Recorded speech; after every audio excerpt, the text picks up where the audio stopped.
સમય જતા સ્વામીજી બાપા ગુજરી ગયા.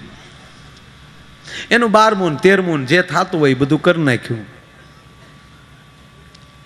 પછી આપણે બધાને ખબર હશે, સૌરાષ્ટ્રમાં આપણા એક એવો નિયમ હોય કે પેલું પરબ આવે ત્યારે હોગ ભાંગવા માટે સગા સંબંધીઓ આવે. એમાં બહેનો ખાસ આવે. એમાં બરોબર એમ કહેવાય શ્રાવણ મહિનો આવ્યો એટલે રક્ષાબંધનને દી બહેનો આવ્યા, ભાઈને રાખડીઓ બાંધી, સાતમ આઠમના તહેવાર કરવા રોકાવાનું, ભાદરવી કરીને પછી જવાનું. એમાં બધી બહેનો ને ચારે ભાઈઓ બધા ભેગા થઈને બેઠા અને એમાં બાપુજી વિશે ચર્ચા હાલે. બાપુજી રામનું નામ તો ભાઈ બોલ્યા નહીં કે ન બોલ્યા? બેન, આપણો બાપ રહ્યો ને બેન, બહુ સારું બોલ્યું. આજે આ કાર્યો થાય ને આપણે જે અહીંયા આવીએ છીએ ને એટલે આપણા વડવાઓ છે ને એ નૃત્ય કરતા હશે, આપણા પિતૃઓ નૃત્ય કરતા હશે બધા એના. એટલે બેને કીધું, મેં સાંભળ્યું છે મોટા ભાઈ કે જે વડીલો કે આપણા પિતૃઓ ન કરી શક્યા હોય એના પુત્રો આ કરી શકે, એના પુત્રો કરી શકે. તો બાપુજી ભલે રામનું નામ નથી બોલ્યા પણ તમને બધાને ભગવાનની દયા છે તો જો હરિદ્વાર જઈને આના ફૂલ પધરાવી આવો બાપાના તો એને મોક્ષ મળી જાય. એટલે ભાઈએ કીધું બેન 200 રૂપિયા હાલે, તમારે નીકળો હોય તો નીકળો, પણ મહેરબાની કરીને રોકાવતોય વાંધો નહીં, પણ બાપુની વાત કંઈ કરીને પાટું મારી એ હરિદ્વાર પોગે ડો. મેરા પછી જો હાડકું ન પોગતું હોય એના વિચાર કેટલા ખરાબ હશે. આ તો જીવતા જાગતા આપણે આવ્યા છે બધા. પણ આના મોટા ભાઈ કીધું કે નહીં બેન એ ન હાલે. એટલે પછી બેન મળ્યા રડવા. મને ખબર હતી ભાઈ તમે આવું બોલશો, તમે લોભિયા છો, તમારે ખર્ચો કરવો પડે એટલે તમે આવું. ત્યારે મોટા ભાઈ કીધું બેન કેને તો 7 ગામના ગામ ધોળા બંધ કરું, ખર્ચો શું ન કરું. પણ બાપુજીનો સ્વભાવ એવો હતો કે તમારે જવું નથી મોટા ભાઈ. કે ના બેન એવું નથી. છેવટે બેનના પ્રેમથી ભાઈ વંશ થયા અને કીધું કે તો બેન હું કાલે જ નીકળું, એટલે ભાદરવીને દિવસે પહોંચી જાઉં. એટલે ભાઈ તૈયાર થયા, સુટકેસ તૈયાર કરી, બાપાનો ડાબરો અંદર મૂક્યો અસ્થિનો. ભાઈ છે તમને કોઈ ટ્રેનમાં દિલ્હી આવ્યા, હરિદ્વારની ટ્રેન સવારમાં હતી, આ ભાઈ રાતે પહોંચ્યા દિલ્હી. 1 રાત દિલ્હી રોકાવાનું, પણ એને યાદ આવ્યું કે લંગોટીઓ ભાઈબંધ દિલ્હીમાં રહી છે તો 1 રાત ના રોકાવ, એ રાજી થાય, કેટલા વર્ષોથી ભેગા નથી થયા તો એ બાને આનંદ આવશે. એટલે આ ભાઈ દિલ્હી અહીંયા રોકાય. સવારમાં વહેલા ઊભા થયા, પૂજાપાઠ કરી, હરિદ્વારની ટ્રેન પકડી, હરિદ્વાર આવ્યા, હરકી પેઢી આવ્યા. હરકી પેઢી પે સારા ગોર બાપા ગોત્યા, વિધિ કરી. પછી ગોર બાપાએ કીધું એમ કરી કે આરવી નહીં, તમારા દાદાના અસ્થિ લાવો. સુટકેસ ખોલી તો ડાબલો ગુમ, દાદો સટકી ગયો મારો દીકરો.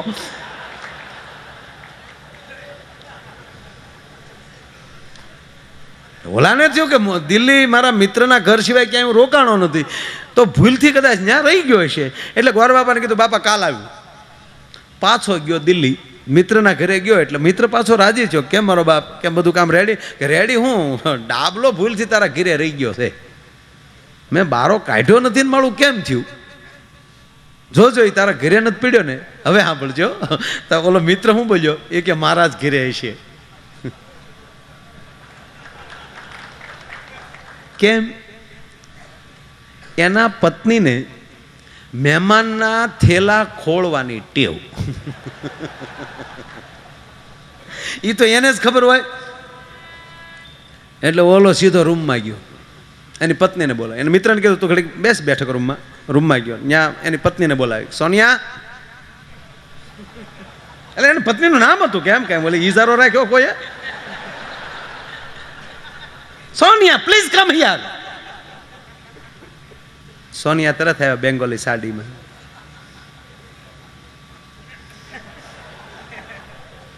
બોલો શું કામ છે, શું રાડ્યું નાખો છો? મારા મહેમાનની બેગ ખોલી હતી મિત્રની. કેમ પૂછું છું, બેગ ખોલી હતી તે?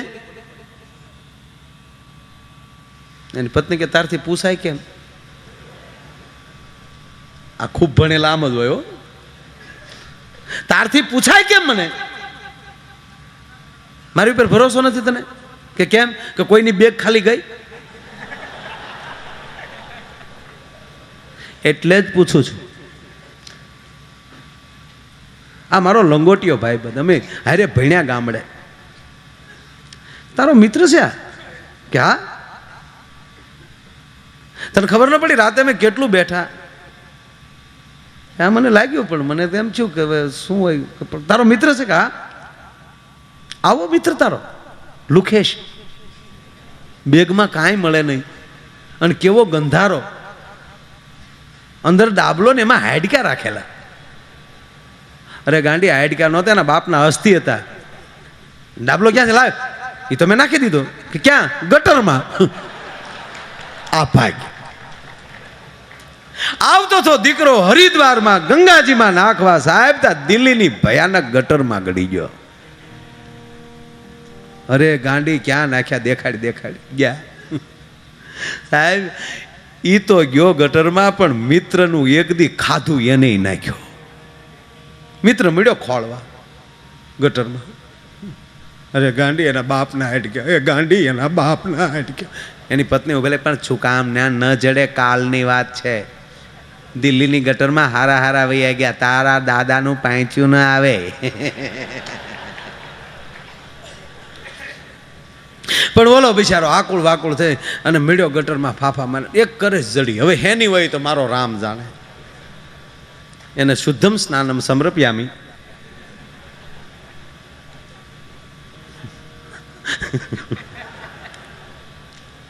એને સારા જળથી ધોઈ નાની ડાબલી લીધી. એ ડાબલીમાં પધરાવી મિત્રને દીધી. દોસ્ત, આવી ગેરસમજ થઈ, મારી પત્નીએ ફેંકી દીધા હતા એકચ્યુઅલી, અને એમાંથી એક કરે જડી છે. માટે હાલ હું હવે હારે આવું ને આપણે બે ભાઈબંધ પાછા હરિદ્વાર જઈ અને આ એક તો એક પણ પધરાવી આવી. ઓલો ભાઈ કે ના, હવે પાછું વળવું. કેમ? કે ઈ લાગનો નહોતો. આ ઈ ગંગાના લાગનો નહોતો, બરોબર માપે ગયો ઠેકાણે. કે તો હવે ઈ ઘરે લેતો જાવ ને ઘરનાને દર્શન કરાવી લો. લ્યો બાપા નાઈને વહી આવ્યા. દિલ્હીથી ભાઈ રવાના છો પાછો. હવે જોજો મજા હવે આવશે. ત્યાં જો પેલા જે કાંઈ ફોનની કે સકરડીની કાંઈ વ્યવસ્થા હતી, તારની કહી દીધું કે હું આ તારીખે પાછો ફરું છું ને આ તારીખે ટ્રેનમાં ઉતરું છું. એટલે આ માણસ એ ટ્રેનમાં બેસી ગયો. હવે આ મેં કીધું એમ કે પહેલાં તો હામિયા કરતા, હવે ગામનો એ પહેલો માણસ હરિદ્વાર ગયેલો. એ ગામે કડ્યા તબલા બાંધ્યા. સરપંચે ઉશીના પૈસા લઈને ગલાલ લીધો અને રેલવે સ્ટેશન આવ્યા.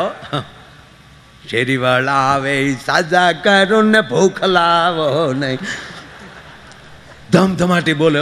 ઓલો જ્યાં ટ્રેનમાં લઈ ઉતર્યો તા તો બધા હાર પહેરાવા દોડ્યા. હા, નાનો મગજ ગયો. કાલે ભાઈ હાર બાર આખા રાખવા લોય. અલે કોઈ પહેરાવતા ને હાર બાર કાંઈ ગલાલ નહીં ભાઈ, કલર નહીં કાંઈ. હાલે અલે કડેલ તબલા થોડો ઘઉં ના ઘરે વ્યાજ આવ. અમે ક્યાં તમને કીધું હામિયા કરવા આવી ગયું? આ તેદું ના હામિયા બની જ્યાં ગામડામાં ખીજાણો, કારણ કે બાપની દાજ ગામ ઉપર ચડાવી, કારણ કે જાત્રા પૂરી થઈ નહોતી. હું હામિયા કરાવે એમ. એના ભાઈઓ પડખે ચડ્યા. મોટા ભાઈના દીકરા થવામાં ઘર ભેગા થવા બધા આમ કે પણ થયું હું એ ઘીરે કે અંદર કી બાત હે.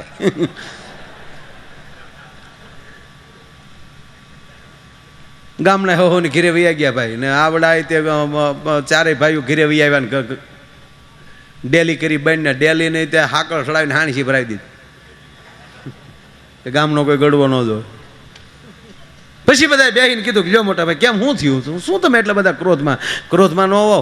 આવી ઘટના ઘટી જાય. એક કરે જડી લાગી ગયો પગે તમારા બાપને. ગંગાના દીકરા થતા હતા. બધા શાંતિથી બેહી ગયા. એમાં નાના ભાઈના એકના લગ્ન બાકી. એને પરણાવ્યો. એની ઘેરે દીકરાની વહુ આવી. પછી ચારેય બાયું એકવાર ભેગ્યું બેઠી અને હવે એ ચારેય ને અહીંયા હરિદ્વાર આવવાની ઉપડેલી. એ ચારેય વાતો કરતા. ઓલખરે મોટા ભાઈ એકલા ગયા, એમાં ડબલો રેઢો મૂક્યો તો આમ થયું ને, હજી ડાબલી તો છે જ. તે ડાબલો નથી, ડાબલી તો છે. તો આ વખતે સારે ભાઈઓ ને સારે બાયું જાય, ડાબલી રેઢી મૂકી તો ભાભો છૂટો પડે ને. હેણે ગંગાએ ન પોગે. હા, બોલાવો મોટા ભાઈને. મોટા ભાઈને વોવે કીધું કે અહીંયા આવો ને. તો ઓલું તેણે લાજ કાઢીને બેઠી ને, ઓલો ઢગો એમણામ બેઠો. આમ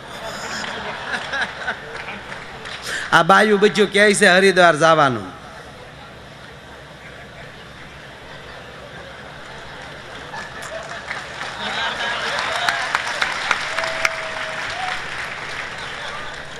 તે ના ન પાડતા, તમે હોળી નાળિયેર ન થતા.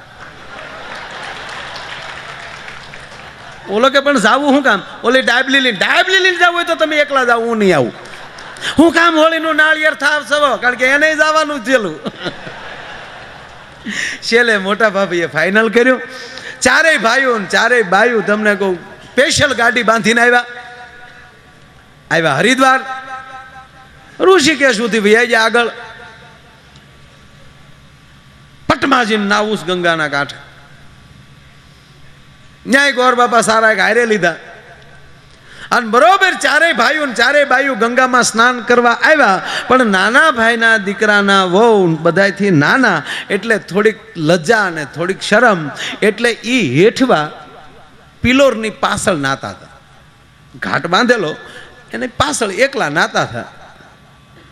આયા બરોબર ગોરબાપા બધા વિધિ કરાવી. ચારેય ભાઈઓ અને ત્રણેય બાયુએ એમ કહેવાય હાથ આપ્યા અને હાથ દીધા ને વાટકીને બાપુ ગંગાના જળમાં વહેતી મૂકી. આડા હાટ કરતી અને ભાઈઓ રાજીના રેડ થઈ ગયા. ભાઈ ભાઈ ભાઈ જોયું મોટા ભાઈ પોગ્યા ગયા ને દાદા ગંગાએ? ઓલો કે ચવાલ જ નથી, હું રાજી થયો છું.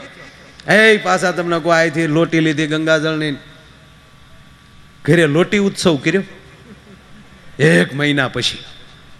હે તમને કોઈ 7 ગામના ગામ ધવાડા બાઈને 84 જાતના બ્રાહ્મણોના ભોજન, સંતોને આમંત્રણ, હામિયા કરીને સંતોને લાવ્યા. રાતે માયા આયરનો પ્રોગ્રામ રાખ્યો. કાંઈ ઘટે નહીં. ઓસમાણ મીર, કીર્તિદાન બધા એક રાતમાં બધા. અને તમને કહું માયા આયરે આ બેને રજૂ કર્યા. ડિવિટમાં બે ગાતા હતા ભાઈ, કીર્તિદાન ને ઓસમાણ. પ્રોગ્રામ જામી ગયેલો. પાર્ટી બહેના દૂધની માથે જેમ તરનો પોળો જામે એમ બરોબર જામી ગયેલું. અને એમાં ઓલિયું બાયું બધું ભેગ્યું છું નાના છોકરાની વહુ પાસે.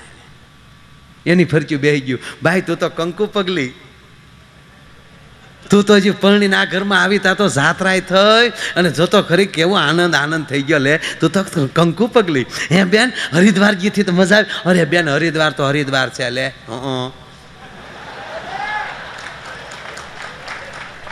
અને એ સમય પાછો બાપા જઈને આવ્યા. એ તો એ સમયમાં માવડીઓને પૂછો તો ખબર પડે કેટલો હરખ હતો. હજી છે પણ એ તો હતી, કારણ કે અઘરી રીતે પોગાતું હતું. પૂરતી વાહનની વ્યવસ્થાઓ નહોતી. હે બેન હરિદ્વાર? હા હરિદ્વાર. હો બેન હરિદ્વાર તો હરિદ્વાર છે. પતિત પાવની ગંગા બેન. હરિદ્વાર ને ઋષિકેશ ને લક્ષ્મણ ઝુલા નો બે કરી એકલા આશ્રમ બેન. આપણને એમ થાય વૈરાગ તો બધો પાણીમાં તણાઈ ગયો બેન.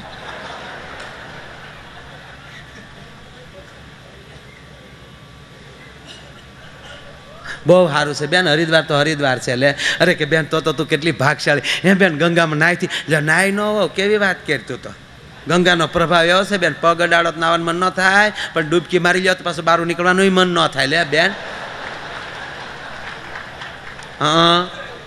પછી તો બેન મારે તો શું પાછા બધા જેઠ ને બેન. મારે તો હું તો બધાથી નાની મરી થી ને બેન. તે આપણે થોડા બધાને ભેગા નાયકી, પણ ત્રણેય જેઠાણીઓને એ આમ લાગ્યું છે. અમારા મોટા ભાઈને બધા ન્યા હતા, બધા નાતા હતા ને વીજ્જુ કરતા હતા. હું તો એકલી હેઠવા નાતી હતી બેન, કોઈને કેચ્યું નહીં. હું નાતી હતી ને બેન એકલી તો ગંગાજી પ્રસન્ન થયા.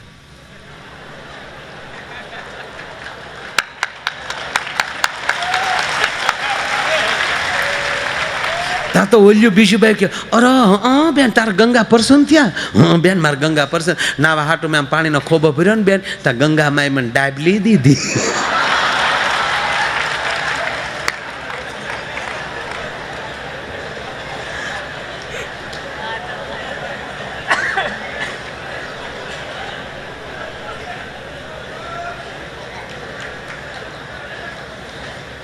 મોટા ભાભે સાંભળી ગયા.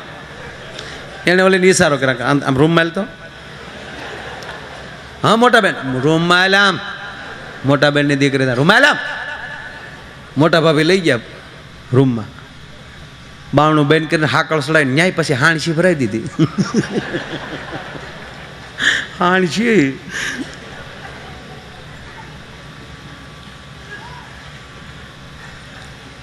હું બાઈ વારે વાતો કરતી હતી. કાંઈ નહીં મોટા બેન, હું તો ગંગાજીની વાત કરતી હતી. તો ગંગામાં મેં નાચ્યું છું. કેમ તું કંઈક પ્રસન્ન થયા એવું કીધું ગંગામાં? હા મોટા બેન, ગંગામાં મને પ્રસન્ન થયા. હું પ્રસન્ન થયા બેન? હું છે ને મોટા બેન નાવા હાટું મેં ખોબો ભર્યો ને ત્યાં ગંગા મેં મને ડાબલી દીધી. એમ લાવી તો કાઢી ડાબલી, ખોલતો ખોલ્યું ત્યાં ઓલી કરે છે. આવ્યો બાપો પાછો. ઈડો બહુ વગીનો રહી કે એને ત્યાં ચા કોણ પાય. કરેશ કાઢી. મોટા ભાભી કે ખાંડ દસ્તો લેતી કે કા અને ખાંડી નાખી. ખાંડીને બુકડો મારી જાય, કોઈને કહેતી નહીં. આ બધો ખર્ચો આ ડાબલી ઉપર છે ડોહો.